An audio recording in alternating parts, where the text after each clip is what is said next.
విజయసాయి రెడ్డి రాజీనామా సంబంధించి ఎలా చూస్తుంది పార్టీ ఎలా చూస్తుంది? ఏ పార్టీ? వైకాపానా తెలుగుదేశం? తెలుగుదేశం పార్టీ. ఇప్పుడు ఒకటన్నా, తల్లి చెల్లికే జగన్మోహన్ రెడ్డి గారిపై నమ్మకం లేదు, ఇంకా పార్టీలో ఉన్న నాయకులకు ఎలాంటి నమ్మకం ఉంటుంది? నేను ఎప్పటి నుంచో చెప్తున్నా, వైకాపా నాయకులు డబ్బుల కోసం పార్టీనే అమ్మేస్తాడు ఈయన అని. ఇప్పుడు అది నిజం అవుతుంది కదా. ఒక్కొక్కరు రాజీనామా చేసుకుంటూ వెళ్తున్నారు. దానిక నేను శిక్ష పడదని నేను ఎక్కడ అన్నాను తల్లి? నో ఐఎమ్ సారీ, నేను ఎక్కడన్నా శిక్ష పడదని? ఇప్పుడు లిక్కర్ కానివ్వండి, ఇప్పుడు ఒకటమ్మా 2019 నుంచి 24 వరకు మేము అందరం ప్రజల్లో ఉన్నాం. పాదయాత్రలో కూడా నేను చెప్పా, ఎవరిని నేను వదిలిపెట్టాను, ఏ అధికారులు రాజకీయ నాయకులు చట్టాన్ని ఉల్లంఘించారు ఎవరిని వదిలిపెట్టాను. ఇప్పుడు దర్యాప్తు జరుగుతుంది, ఇన్వెస్టిగేషన్ జరుగుతుంది, త్వరలోనే అన్ని బయటకు వస్తే నేను భావిస్తున్నాను. So let investigation get completed అమ్మా. ఇక్కడ విజయసాయి రెడ్డి గారు ఉన్నారు, లేదంటే ఎల్లయ్య పుల్లే ఉన్నారు అనేది టైంలో ఉన్నట్టాలి కదమ్మా. సో ఇన్వెస్టిగేషన్ జరగకుండా నేను ముందరే మాడతాం కూడా కరెక్ట్ కాదు. Let investigation happen. Yes yes మీరు కాకినాడ పోర్ట్ విషయం కూడా మీ అందరు తెలిసిన విషయమే.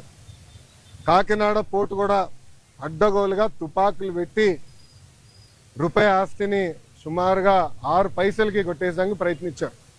కొట్టేశారు, క్షమించాలి, ప్రయత్నం కాదు, కొట్టేశారు, ట్రాన్స్ఫర్ చేసుకున్నారు. కేసు పడింది, దానిపైన ఈడీ వాళ్ళు కూడా లవ్ లెటర్లు రాశారు విజయసాయి రెడ్డి గారికి. రా బిడ్డ రా అని ఇంటికి. అన్నీ బయటకు వస్తున్నాయి కదా. సిమిలర్ వ్యాషన్ దీనిపైన కూడా కంప్లైంట్లు వస్తాయి, తప్పనిసరిగా యాక్షన్ తీసుకుంటాం.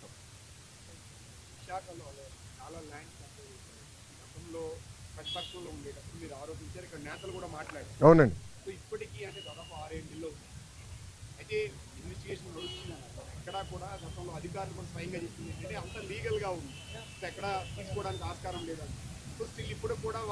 సో ప్లీజ్ బీ పేషెంట్, ఓపిక పట్టండి స్వామి, దర్యాప్తు జరుగుతుంది కదా. అవునండి.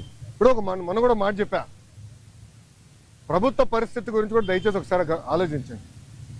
గత ప్రభుత్వం చేసిన అవినీతులన్నిటిపైన ఒకేసారి నేను దర్యాప్తు చేయాలంటే ఇంకా లా అండ్ ఆర్డర్కి పోలీసులు మిగలరమ్మా. ఎందుకంటే భూ అక్రమాలు కానీ, ఇసుక అక్రమాలు కానీ, మద్యం అక్రమాలు కానీ, గాలి కూడా అమ్మేశారు స్వామి.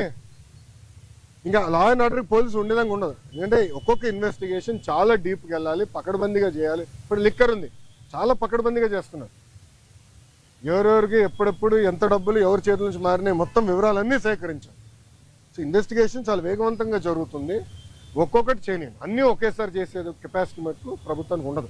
ఎందుకంటే గతంలో అన్ని అక్రమాలు జరిగినాయి. నేను కూడా దీనిపైన చాలా స్పష్టంగా